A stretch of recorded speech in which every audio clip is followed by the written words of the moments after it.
संतों ने बताया कि बार बार पैदा होना, बार बार मर जाना, इससे छुटकारा पाना। संतों का ये मत है। वो कहते हैं कि एक ही दफा मर ले, मर के उस प्रभु के चरणों में लीन हो जा, ताकि बार बार यह इस मृत लोक में ना आना पड़े। तो उन्होंने बताया कि चिलम तेरी गांजा की है, बार बार मत ढाल, बार बार पैदा मत हो, बार बार मत मरे, इसलिए ये बताया है। और जन्मों जन्मों तक हमने कोई अच्छे कर्म किए हैं, पता नहीं कितने जन्मों तक अच्छे कर्म किए हैं, तब ये हमें ये शरीर मिला है। इस शरीर के लिए देवता भी ये कहते हैं, सुनते हैं हम, कि देवता भी तरसते हैं कि हमें मानव बना करके मृतलोक में भेज, ताकि हम तेरा गुणगान कर सकें। तो उनका यही कहने का मतलब है। तो बताया कि जन्म जन्म की पूंजी दे दी ठेकादार समार, मानुष तन गांजा की पुड़िया, तेरी दई जेब में घाल, चिलम तेरी गांजा की है, बार बार मत ढाल। हाँ। फिर बताया कि शीतल जल को छींटो देके दुर्मत बीज निकाल, ज्ञान अंगूठा को मार रगड़ को, फिर नसो चढ़े तत्काल, चिलम तेरी गांजा की है, बार बार मत ढाल। शीतल जल को छींटो देने का मतलब शीतल रहना, यानी कोई गर्मी नहीं होनी चाहिए, गुस्सा नहीं होना चाहिए, क्या बात, बिल्कुल शीतल रहे। कोई कुछ कहे तो कोई बात नहीं,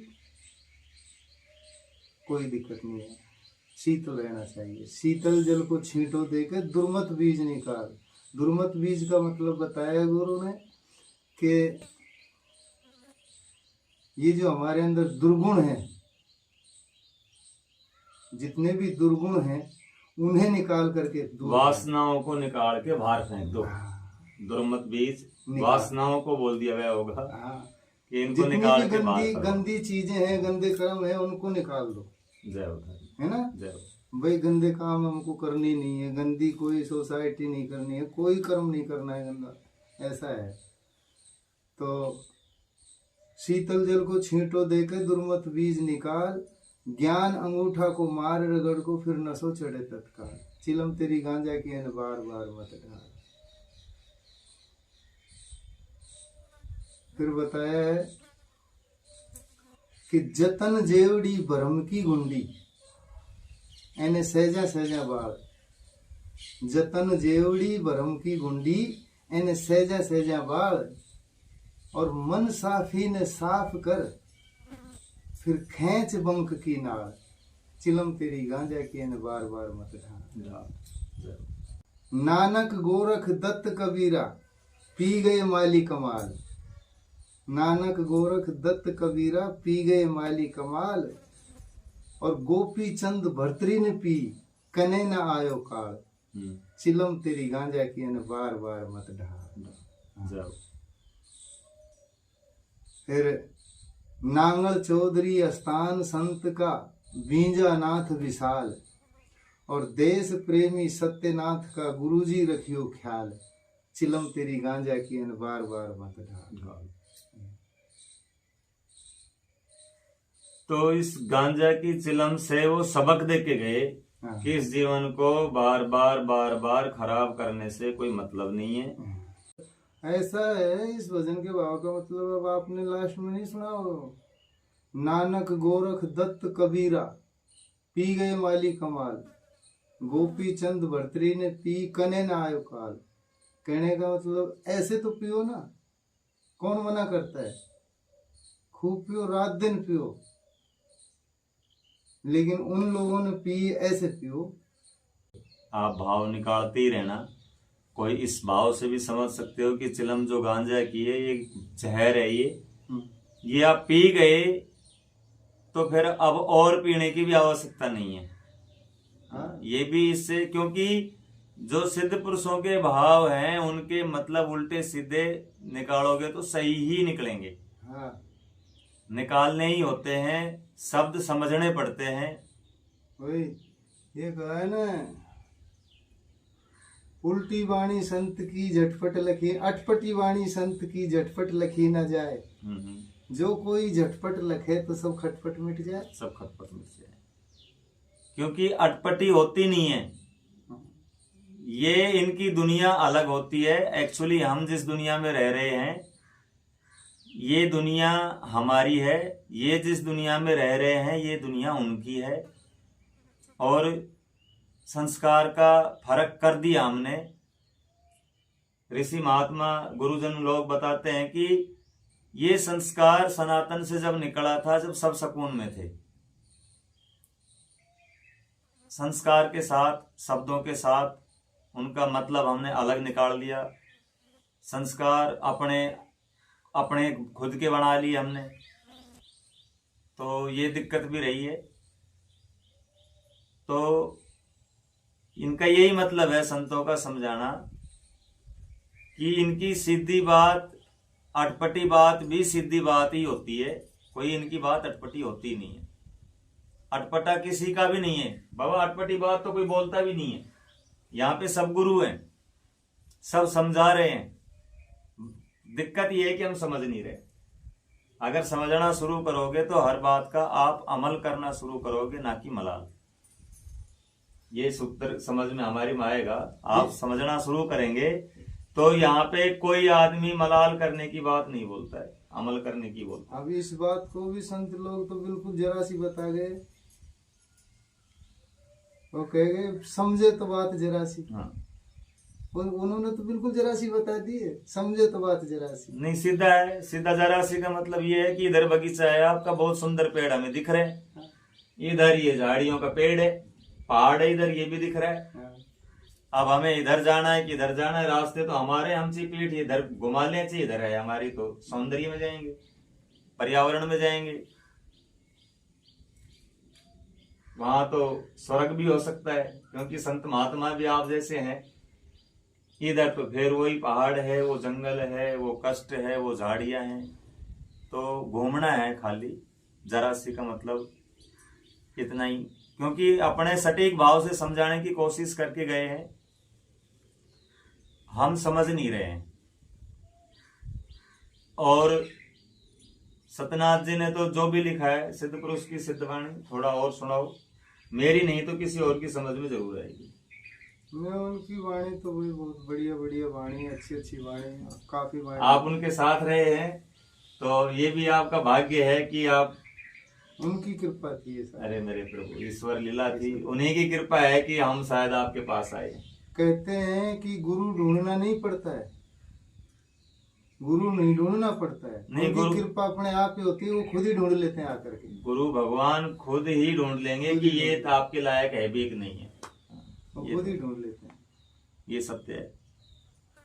क्योंकि शिष्य लाख कोशिश करे वो। और ये भी विचार करने की बात है कि गुरु शिष्य नहीं बनाते हैं, गुरु बना, गुरु तो गुरु ही बनाते हैं। जो गुरु होते हैं वो तो गुरु ही बनाते हैं। अब जैसा कहते हैं कि जैसा स्वयं है ना, अपना जैसा बनाते हैं। नहीं, शिष्य बाबा का सत्यनाथ जी ने एक जानवर का नाम बताया, भृंग। भ्रंग। भृंग जानवर होता है, वो किसी भी कीट को पकड़ करके और पंजों में पकड़ करके जकड़ करके वो भई भई करता घूमता है। जहाँ भी जाता है वो भई भई की आवाज़ से उसको अपना जैसा स्वरूप दे देता है। मैंने तो देखा नहीं है, लेकिन मैंने सुना है, बहुत जगह सुना है ये कि वो जानवर ऐसा है कि अपने जैसा, स्वयं जैसा वो स्वयं होता है, खुद वैसा ही बना लेता है किसी को भी, किसी भी कीट को पकड़ करके। जय। तो हर जगह मौजूद है पर ये नजर आता आता है। नहीं। जय होता है। है ना? ये बात है।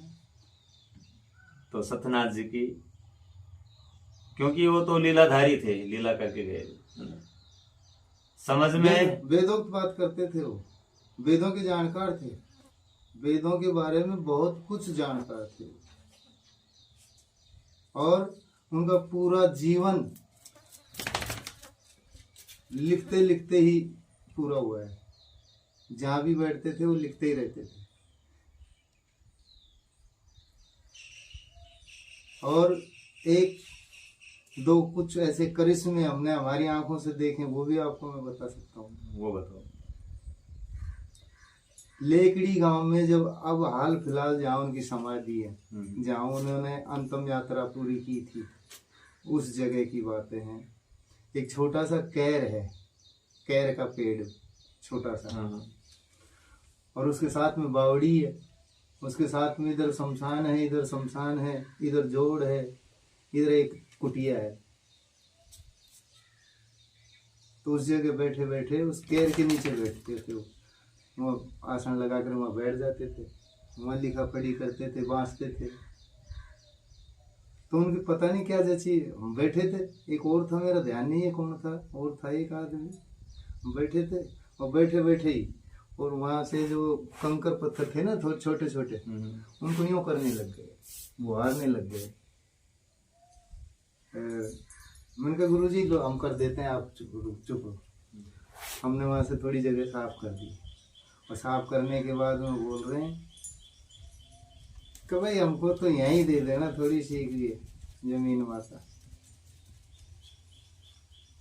और उसी जगह वो उनकी समाधि लगी, इस जहाँ वो बता रहे थे ना, उसी जगह आज उनकी समाधि है, केर के पेड़ के साथ में ही, जहाँ वो जगह साफ करी थी। वो जो बावड़ी खुदी थी ना, उसका मलबा पड़ा था वहाँ, उसको साफ करके वहाँ उसी जगह। अच्छा जी, फिर एक करिश्मा ये देखा, जिस दिन वो समाये थे उस दिन मेला सा लग गया था, जैसे मेला लग रहा हो ना, आसपास के बहुत लोग, औरतें, माई बाई सब, मतलब बहुत खुशी से काम हो रहा था ये समझो। और संत लोग आए थे काफी, और मंत्र उच्चारण करीब घंटे सवा घंटे मंत्र उच्चारण कर करके, और फिर उनको बाद में अंतिम क्रिया की थी, नीचे बिठाया था। अच्छा जी, उस समय जिस समय उनको जैसे ले जाते हैं चद्दर में बिठा करके, झोली में लग संत ले जाते हैं उनको, 4 संत लगते हैं और उनको उठा कर ले जाते हैं। उस समय भट्ठी थी कुटिया के बराबर में, पास में, उस भट्टी में अपने आप चेतन हो गई। तो मैं उधर खड़ा था जहाँ समाधि लगी थी, और उधर वो हाजीपुर के लोग थे 4-5, वो मेरे को बुला करके ले गए उधर भट्टी के पास। मैंने कहा यार ये महाराज जी को जब से ऐसे उठाया था ना, तब से ये से लगी, जल गई भट्टी। मैंने कहा यार तुमने कोई बीड़ी वीड़ी पी करके सीख डाल दी होगी, तुम्हारा ध्यान नहीं है। नहीं, हमने किसी ने बीड़ी पी नहीं। तो वो जैसे दीपक जलता है ना, इस प्रकार जलती रही, और जब उनको, जब तक जलती रही, जब तक वो मंत्र उच्चारण किए जब तक, और जब उनको ऊपर से मिट्टी देने लगे ना, तब वो धीरे धीरे धीरे धीरे अपने आप समाप्त हो गई। ये करिश्मा। और एक रोज मेरे पास हाजीपुर में घर पे आ गए, बैठ गए। तो ये जो छोटा वाला लड़का है ना, नमन, नमन जिसको अभी थोड़ी देर आप बता रहे थे, क्या बता रहे थे? उस्ताद नटखट। वो तो नमन, उसके तो नमन तो नमन ही है। हाँ नमन उस्ताद। नमन ये उस्ताद छोटा सा था, ये बाहर खेल रहा था, बाहर खेल रहा था। गुरुजी आए थे, इसको पता नहीं था कि कोई आया है। ये बाहर खेल रहा था, छोटा सा था ये, इतना था। तो ये आया और गेट में आया तो गुरुजी सामने बैठे हुए थे, चारपाई पे मैंने बिस्तर लगा रखा था, आसन लगा रखा था, उस पर बैठे थे, और मेन गेट की तरफ उनका मतलब दृष्टि था देखने का। तो ये लड़का जब आकर के देखा ना, तो डर गया और डर के रोने लग गया। तो उसी समय मेरी नजर पड़ी गुरुजी की तरफ, तो गुरुजी का रूप मुझे स्वयं को दर्शाया, शेर का रूप स्वयं को मेरे को, मैं समझ गया। मैंने फिर उस बच्चे को उठा के गोद दिया, अरे मैं बाबा गुरुजी हैं। ये मैंने मेरी आंखों से देखा, स्वयं शेर का रूप, और ये नमन ने खुद ने दर्शन किए उसी रूप के। नमन की तो तारीफ करना मैं तो करूंगा, वो कम पड़ जाएंगी। आप अपने हिसाब से उस बच्चे का हौसला बढ़ाने के लिए भी कमेंट जरूर लिखें, क्योंकि एक एक की बात करते रहेंगे। थोड़ा सा नमन के बारे में, नमन ने आपको कभी पैदा होने के बाद में नटखटी रहा है वो, या उसने कभी आपने उसकी लीला भी देखी है, या नटखटपना ही देखा है? नटखटपना भी ऐसा कुछ नहीं करता है, नटखटपना ऐसा कुछ नहीं करता है, वो सीधा है, मतलब श्रद्धालु भी है, प्रेमी भी है, हर जीव को अपना जानता है, वो अपना जानता है, बस वो इतना जानता है, हर जीव में प्रेम डालता है, अपना समझता है। और ऐसे लोगों के साथ में कैचिंग पावर इतनी तेज है, कैचिंग हाँ। पावर इतनी तेज है कि मैंने स्टार्टिंग में ही मतलब जितना बताया उतना पूरा पूरा करके देखा, देखते ही सुनते ही मतलब पकड़ता है तुरंत ही हर बात को। मैंने मात्राओं की चीजें भी उनको बताई है जो उनको बिल्कुल फिट है, वो उन्होंने उनको बताया, उन्होंने इसमें बजा, गुरुजी ने भी बताया हमको, बाबा सत्यनाथ जी ने भी बताया हमको, वो चीज आज भी नमन को याद है। विद्या के जानकार थे, हर विद्या में वो जुड़े हुए थे, ये कलाएं उनमें परिपूर्ण थे महाराज। एक रोज ऐसे बैठे, नमन भी बैठा था, मैं भी बैठा था, जब बाबा सत्यनाथ जी कह रहे हैं कि यार तू नंगारा नंगारी बजाता है भाई शंभू। में कहा हाँ गुरु जी बजाता तो क्या हूँ, मैं तो अपना टाइम पास करता हूँ, आप तो जानते हो। नहीं कैसे, वो तो जैसे है जैसा ठीक है, लेकिन भाई कोई ऐसा आ जाए तो तू क्या बजाए। मैंने कैसा बाबा, कहते मैं बताता हूँ, देख तू बजा।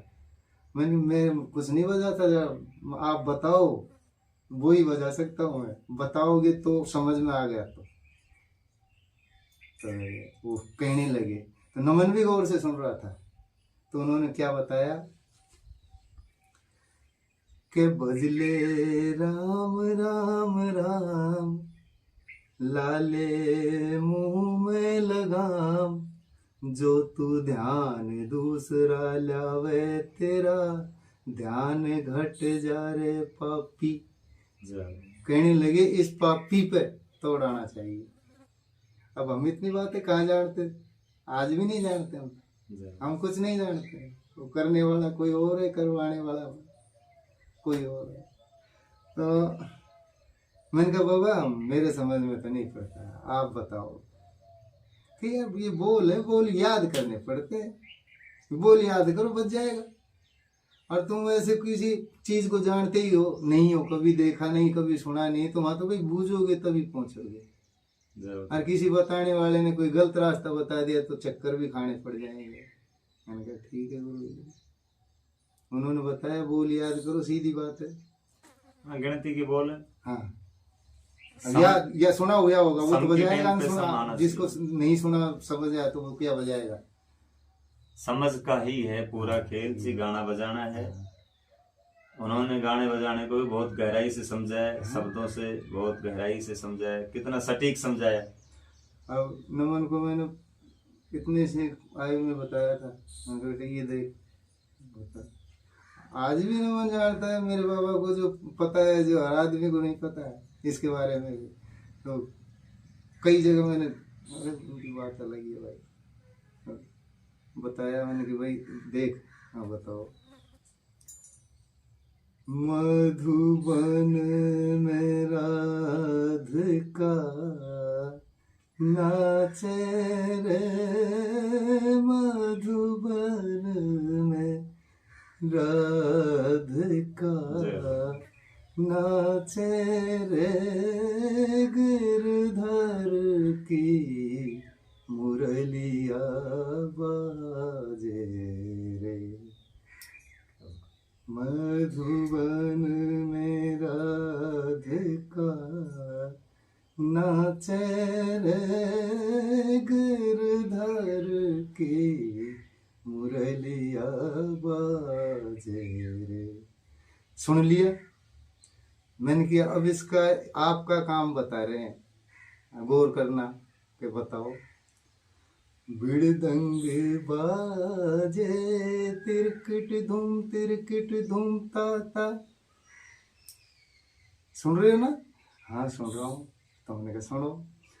बिड़दंग बाजे तिरकिट दुम ता ता, नाचत थूम थूम ता तई ता ता, थूम थूम तन नन, थूम थूम तन नन, त्रांत त्रांत ता ता ता, धा धा धा, मधुबन में राधिका नाचे रे गिरधर की मुरलिया बाजे रे। जय हो। आज नमन से सुनो, हर जो ढोलक वाला बजाते हैं, सुनते हैं, आप भी सुनते हैं, बहुत से आपके नजरों में रहते हैं, जो ये चीज नमन बजा देगा एक भी नहीं बजाएंगे इस एरिया के, तो मेरे को पता है, उसके पास ओरिजिनलिटी है ये।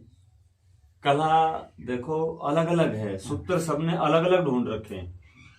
अच्छा, उस समय में इसकी कैचिंग पावर के कुछ बारे में सूत्र कोई मतलब कलाकार ज्यादा जानता है, वो ये सुन सूत्र भी लेता है। जानता है, वो भी जानता है, तीसरा भी जानता है, चौथा भी जानता है।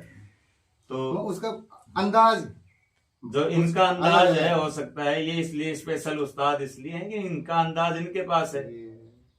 ये मास है, इंद्रजीत है, हाँ, उनका जो अंदाज है वो अलग है। वो उनकी खटक कोई दूसरा कलाकार थोड़ी पूरी कर सकता है वो ना? तो वही है।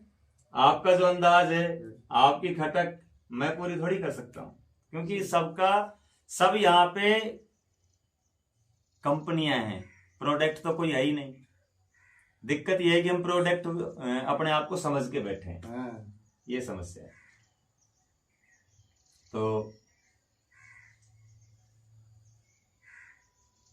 ये आपको धीरे धीरे हम अगर पूछते ना तो थोड़ा छुपाने की भी कोशिश करते।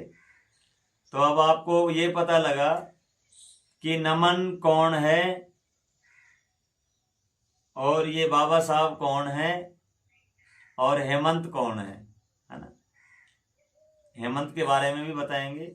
बाकी आपको मतलब परिचय मैं ये करवाना चाह रहा हूं कि उनके गुरु महाराज यही हैं।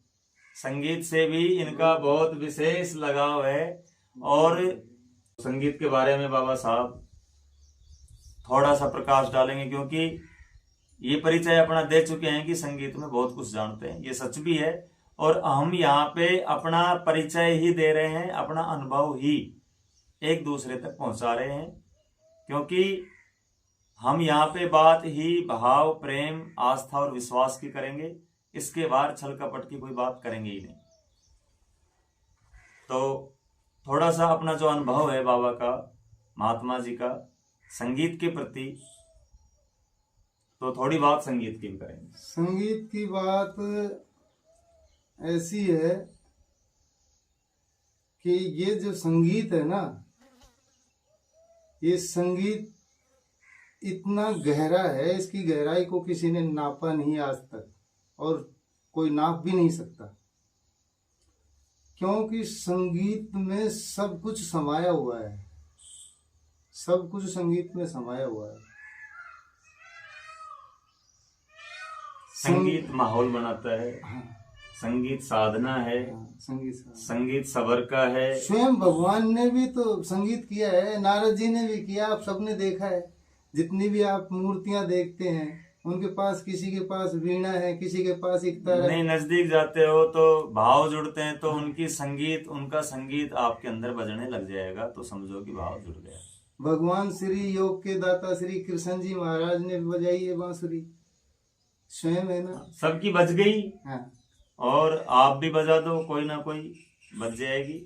तो संगीत के बारे में बात चल रही थी बाबा, गहरा है बहुत संगीत, बहुत गहरा है। महाराज जी बता रहे हैं कि संगीत के बहुत बारे गहरा है, में। संगीत साधना भी है और संगीत सबर का भी है, और संगीत के बारे में आगे बता रहे हैं। संगीत कुछ उस गुरु की कृपा है, भगवान की, जिसको हम कह सकते हैं गॉड गिफ्ट। उस परमात्मा की जिस पे जितनी मेहरबानी है उतना देता है। जी। किसी को कितना वो सबको देकर भेजता है, मगर उसमें अपना अपना मतलब ढंग जिसको कहते हैं वो अपना अपना अलग होता है।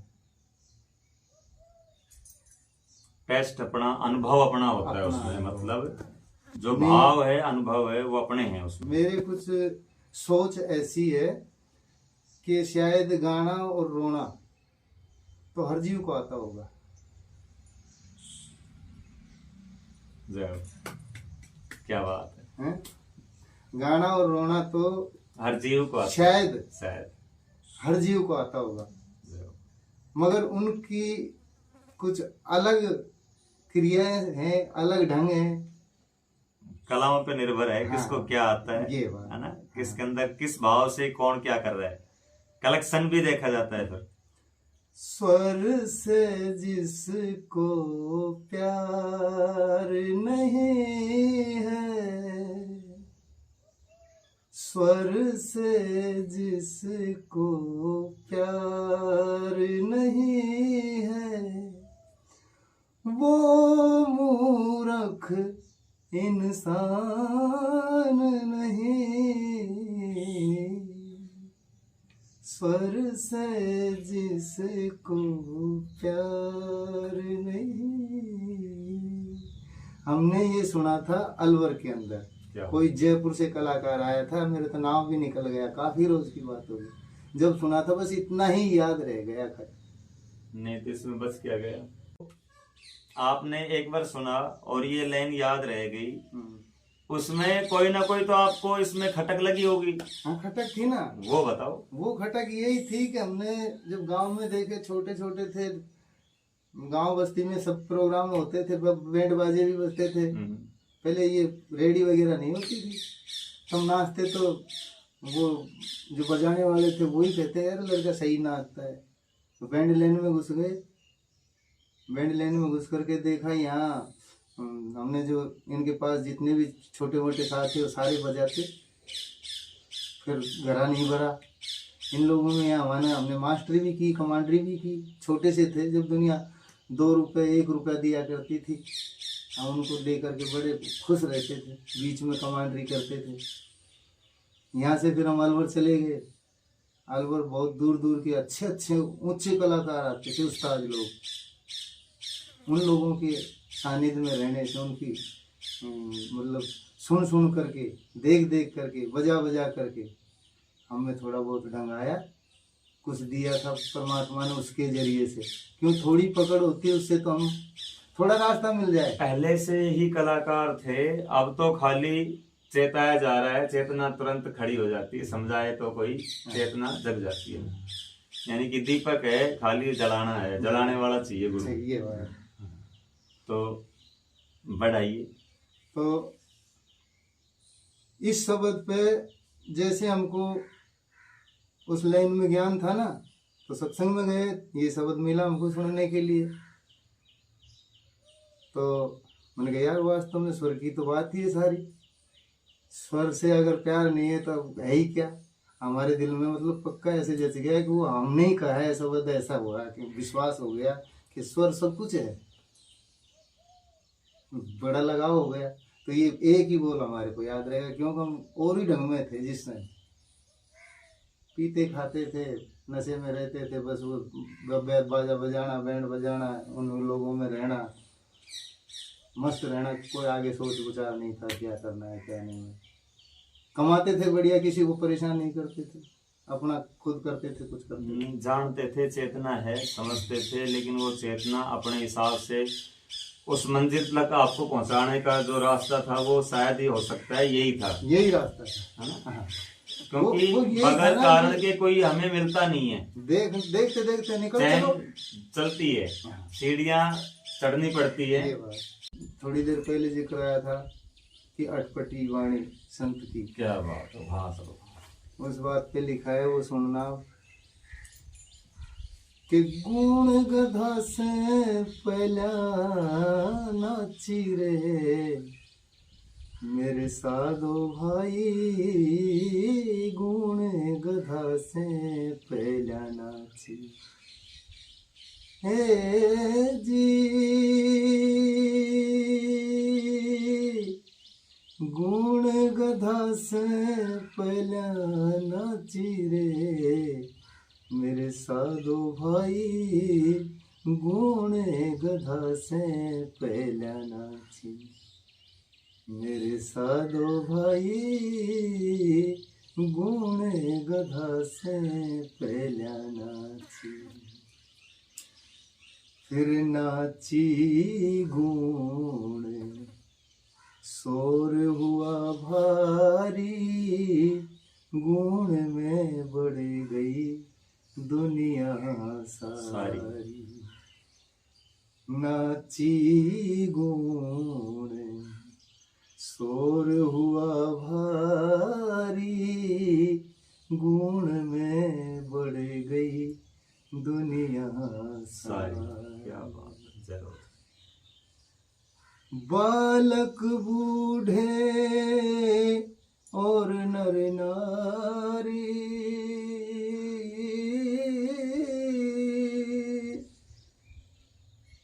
बालक बूढ़े और नर नारी और खेचा खाची मेरे साधो भाई गुण गधा से पहला नाची मेरे साधो भाई गुण गधा से पहला नाची नाची गुण या में फर्क है ना भाई निकसन को कोई राह नहीं पाई नाची गुण या में फर्क है ना भाई निकसन को कोई राह नहीं पाई पारख परख करे संत सिपाही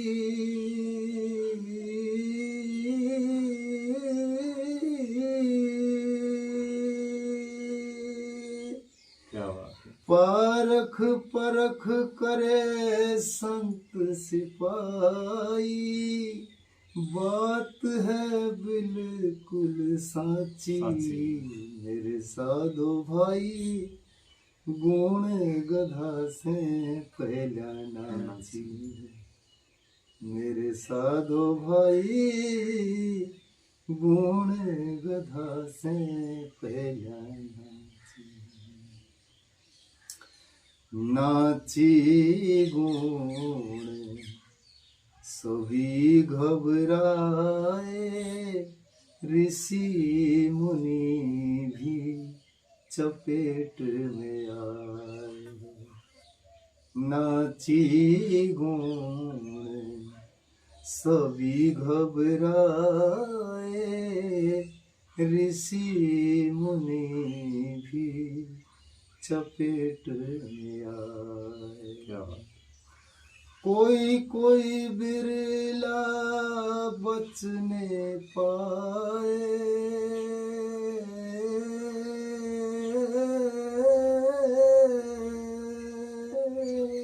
क्या बात है, जय हो सारी।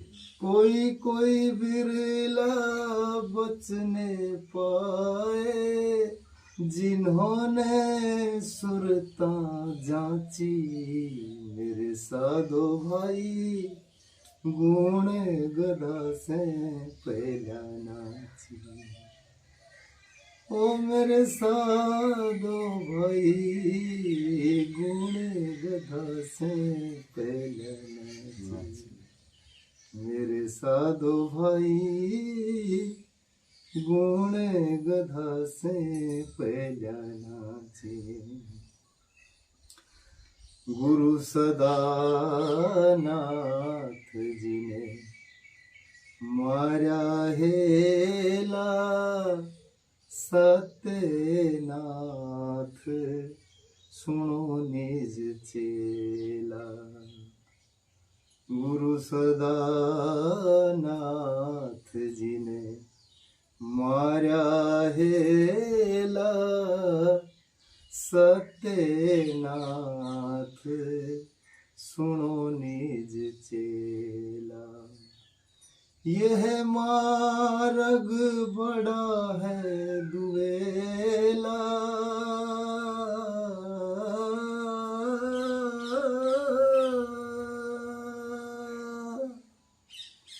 यह मार्ग बड़ा है दुएला, लिखी जाए ना बाची। मेरे साधो भाई गुण गधा से पहले नाची। मेरे साधो भाई गुण गधा से पहले नाची। बोलो गुरु महाराज की जय। थोड़ा सा खोल के बताएंगे। जिन संतों का ये लिखा गया था उनके भाव से आप परिचित हैं, तो वो क्या कहना चाह रहे थे इस भजन के माध्यम से, उस भाव को आप प्रकट करें। इसमें सीधा सा मतलब है कि जो जीव जिस योनि में है वो उसी जगह खुश है, चाहे कोई भी जीव। प्रैक्टिकल करके देखो आप। लेकिन इसका कहने का मतलब ये गुण बताइए, और इसके अंदर रहने वाला गधा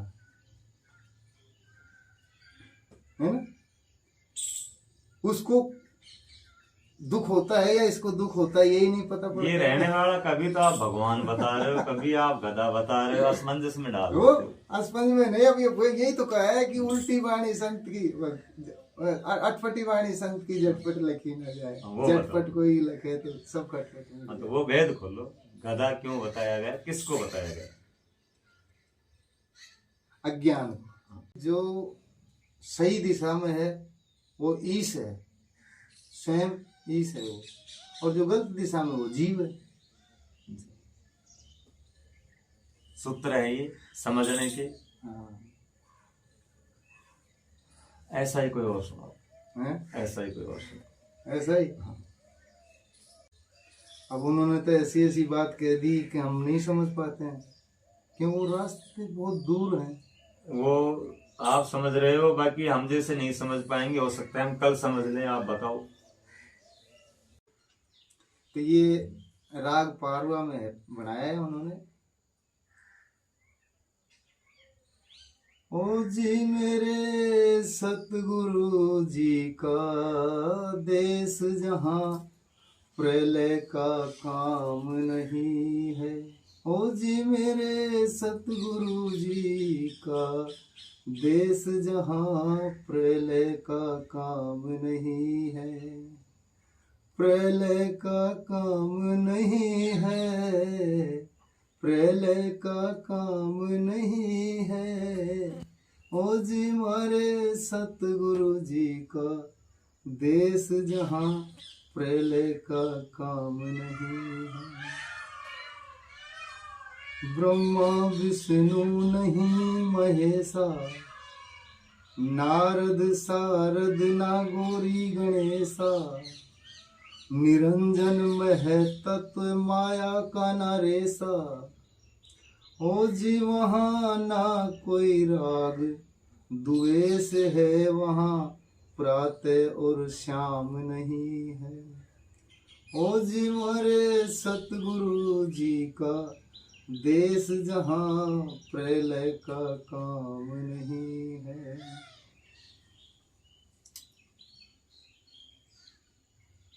रोग भोग कोई शोक नहीं है, नाम रूप रंग जोग नहीं है।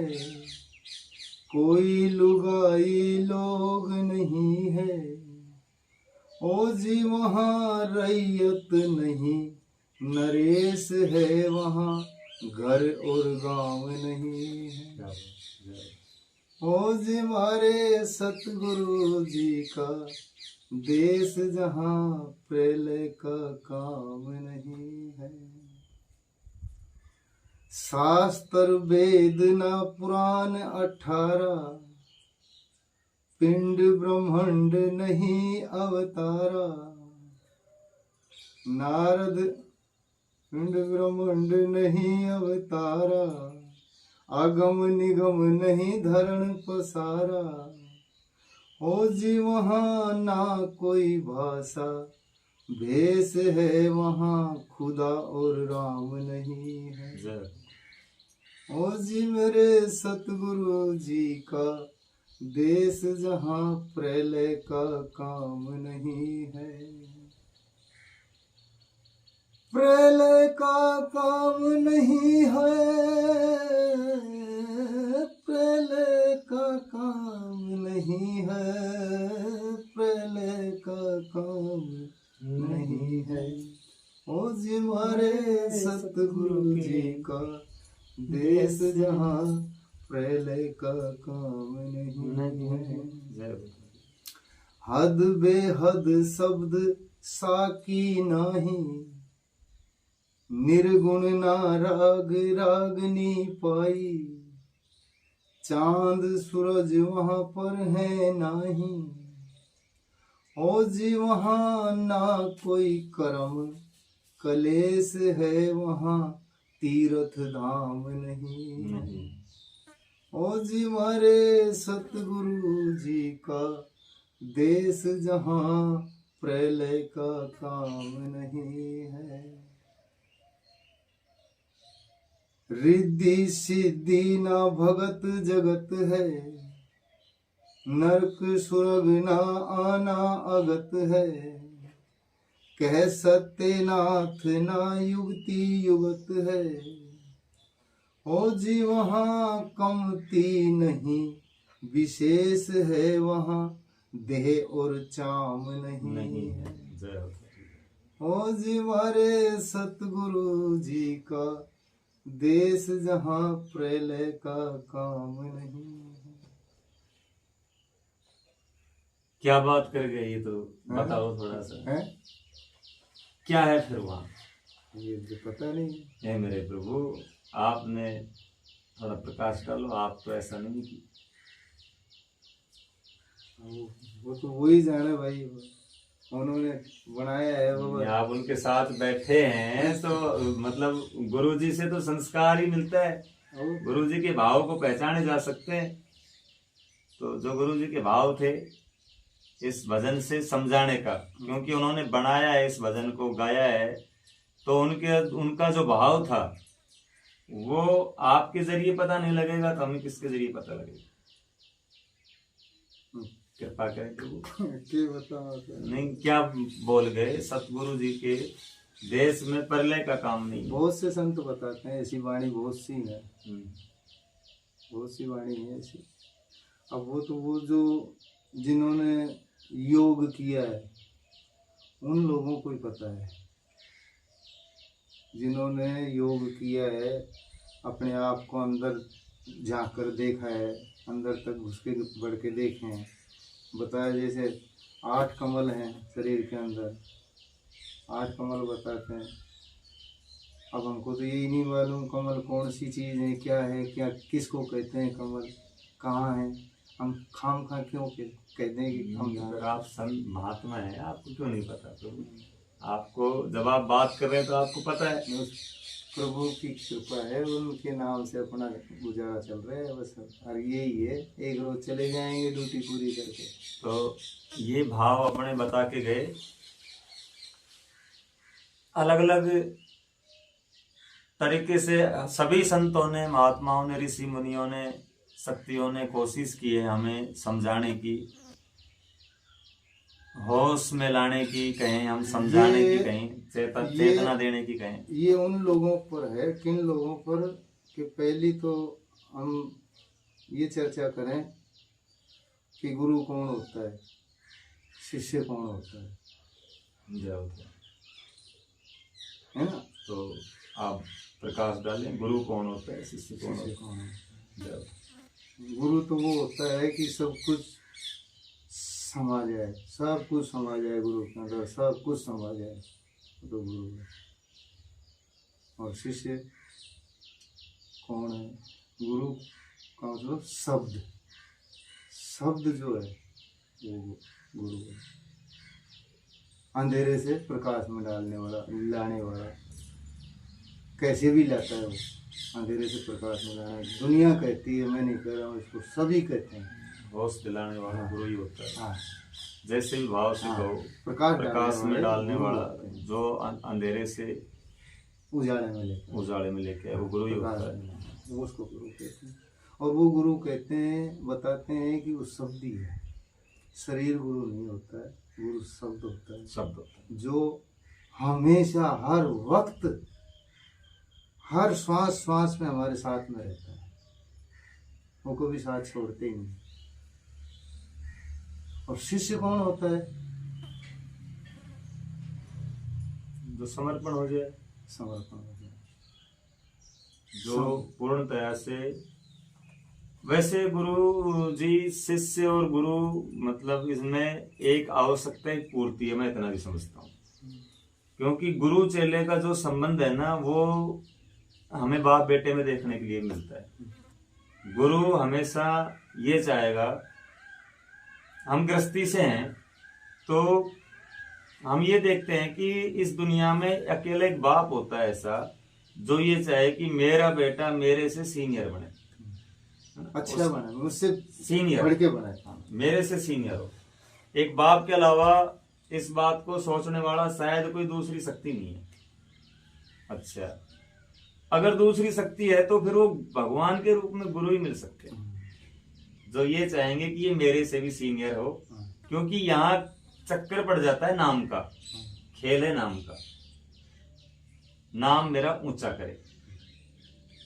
खेल यहाँ भी है कि हमारे, क्योंकि नाम की सिद्धि है, इसमें दो बातें होती हैं। इसमें आप बात करोगे कि नाम ऊंचा करे, इस चक्कर से नहीं।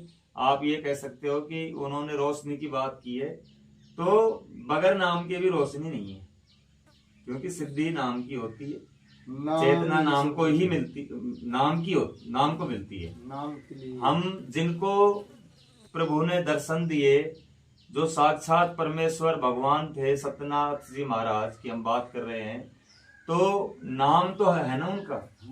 हम उनको चाहे शंकर भगवान कहें, चाहे कृष्ण लीला कहें, उनकी हम कुछ भी कहें, लेकिन चेतना आज की उनकी जो है वो सत्यनाथ जी के रूप में भगवान ने दर्शन दिए। उनकी जो शरीर की आकृति है ना, वो हमेशा हर वक्त जैसी जैसी हमने आकृति देखी है उनकी, वो हमारे अंदर समाहित है।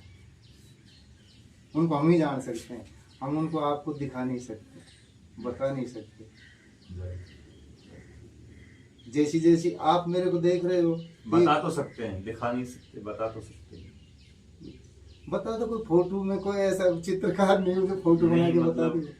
महसूस जो किया है, महसूस तो हमने इतना ही किया है कि वो स्वयं परमात्मा है, क्योंकि ये तो वो साबित करके गए। और बात चल रही थी शिष्य क्या है, शिष्य कौन होता है? गुरु और शिष्य की। हाँ, शिष्य वो होता है जो समर्पण हो जाता है पूर्णतया से।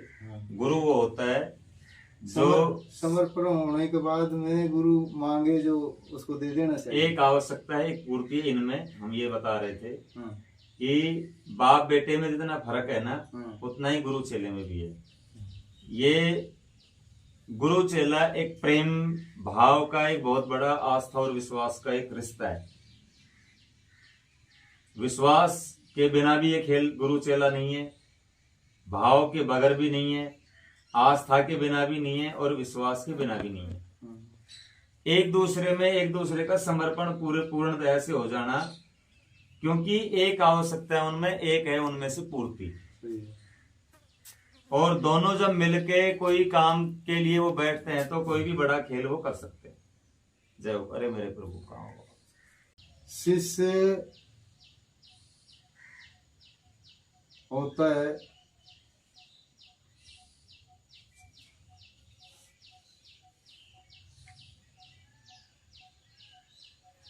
मतलब गुरु जी को सब तरह अर्पण हो जाए, समर्पण कर देना।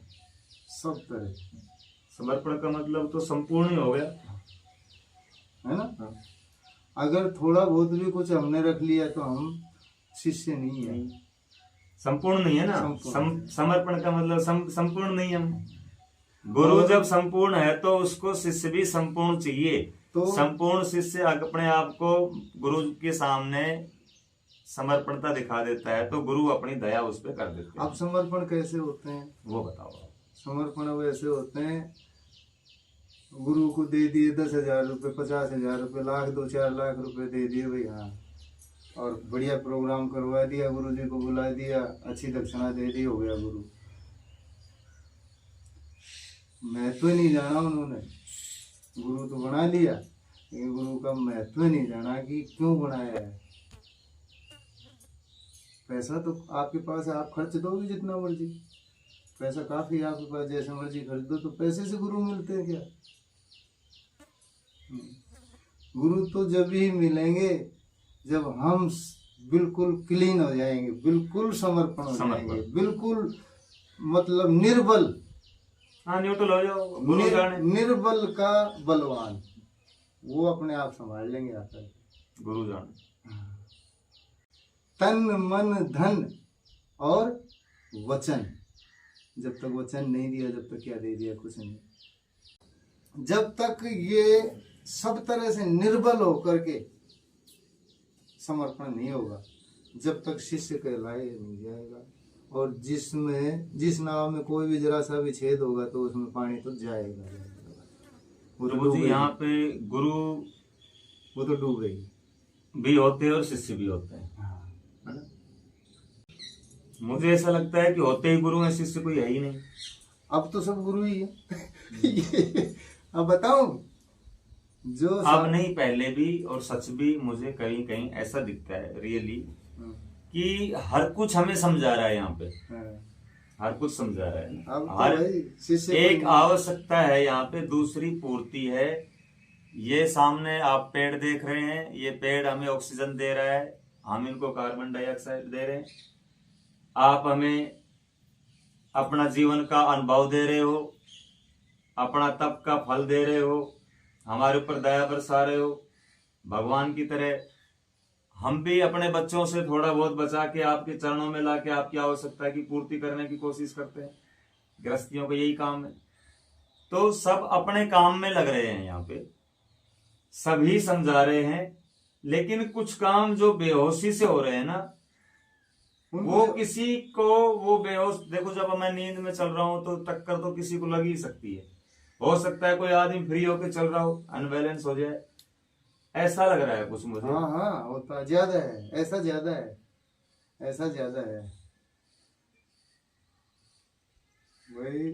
यानी कि जो हमें चेतना शक्ति मिली है, हमने उसको अहंकार के नीचे और इन विकारों के नीचे, वासनाओं के नीचे, ये सब हमारे संस्कार की वजह से हो सकता है कि डाउन हुआ है। मैं सनातन जो संस्कार था वो हमारा धीरे धीरे लोप हो रहा है, और ये चेतना शक्ति हमें जो मिली थी सनातन संस्कार से ही मिली थी। मैं पढ़ा लिखा नहीं हूँ, लेकिन एक रामायण में सुना है मैंने कि जिस समय लंका के अंदर हनुमान जी को कहा गया कि हनुमान जी आप जाइए, तो हनुमान जी कुछ अफसोस में थे, मैं पार चला तो जाऊंगा पर वापस पता नहीं आऊंगा या नहीं आऊंगा। तो जामवंत जी ने कहा था कि हनुमान आप भूल रहे हो, आप भूल रहे हो, आपके अंदर तो वो बल है कि आप एक बार नहीं 1000 बार पार कर सकते हो इसको।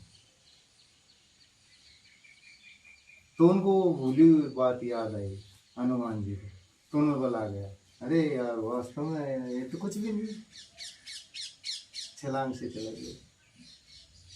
तो यहाँ पे ये गुरुजी हमें हमारी चेतना शक्ति ही याद दिला रहे हैं, हम उनको उल्टा बुरा भला कह रहे हैं। वो हमें हमारी मंजिल तक पहुंचाने सुनो, चेतना दिलाने के बावजूद अगर नहीं मानते हैं, नहीं समझते हैं, नहीं उसमें विचार में ही नहीं डालते, अपनी आदत में डालना ही नहीं चाहते, नहीं वो फिर आप तो उनको कैसे समझाओगे? कैसे समझाने की बात नहीं है। वो हम समझे पहले तो। सुनो, मैं तो उसमें ये समझ रहा हूँ कि उसने जो कर्म किए है ना, उसका उनको फल मिल रहा है। वो भोग भाग के और कुछ ही ऐसे होते हैं जिसमें थोड़ी बहुत अगर चेतना बची होती है तो वो समझ जाता भी है ना। समय आने पर गुरु मतलब का प्रभाव पड़ जाता है उस पर। गुरु लोगों ने बताया, संत लोगों ने, विद्वानों ने, कि जब चेत हुआ, जब सब कुछ लुट गया खेत में, तो सब जो टीडियां चीटियां थी, जो चिड़िया थी, वो सब खा गई। अब क्या है, अगर उस समय चेतना हुई तो क्या मिला? कुछ नहीं। नहीं, गुरु का काम तो रहा है चेतना में डालने का ही, उसको गुरु का तो उसका रहता खोआ है। हुआ याद दिलाने का। गुरु तो खूब कहते हैं भाई, चेत में हो, चेत में जगा के गए हैं, जगा रहे हैं। अब भी बहुत संत जगह नहीं। इस पैरे चल रहे हैं, ये ड्यूटी दे रहे हैं। ड्यूटी पे है वो। हाँ, वो अपनी ड्यूटी कर दे रहे हैं, वो अपनी कर रहे हैं। सही है। तो भाई कोई जागे, उसके लिए कोई कुछ अच्छे नहीं कर्म कर रहा, करे। उनको कहते रहो, उनका जब समय आएगा तो फिर वो आपको याद कर लेंगे, वो संपर्क कर लेंगे। वो आ जाएंगे कि यार गुरुजी आप उस दिन बढ़िया बात कर रहे थे, मैंने ध्यान नहीं दिया, मेरे साथ आज वो बात हुई जब मैं तो क्षमा मांगता हूँ आज। हमको बुखार हो गया, दवा लेने चले गए, डॉक्टर ने देखकर दवा दे दी। अब उन्होंने बता दिया ये तो सुबह लेनी है, ये दोपहर में लेनी है, ये शाम को लेनी है। सुबह खाली पेट लेनी है, दोपहर में लेनी है, फिर शाम को खाना खाने के बाद में लेनी है। तो उन दवाइयों को तो हमने जैसे डॉक्टर ने बताया जैसे लेनी है, जब तो बीमारी काम कटेगी, दवा काम करेगी।